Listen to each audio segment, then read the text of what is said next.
আমার হুসাইন শহীদ হয়ে গেছে কারবালার ময়দানে, আমি যাইতেছি। আমার হুসাইন ডাক দিছে নানাজি কইয়া, আমি রওজায় থাকতে পারি নাই রে, আমি হুসাইনের দেখার জন্য নবীজি রওজা থেকে উঠা গেছি।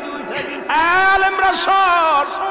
ইবনে আব্বাস বলে আমি স্বপ্নের মধ্যে দেখেছিলাম আমার রাসূল ডাকতে বলে মক্কা মদিনার মানুষেরা রে আর ঘুমাস না, আর তোরা ঘরের মধ্যে থাকিস না।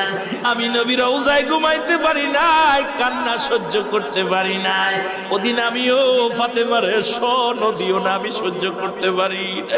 আমার হুসাইন যখন ডাক দিয়েছিল না নাজিয়া মুহাম্মাদ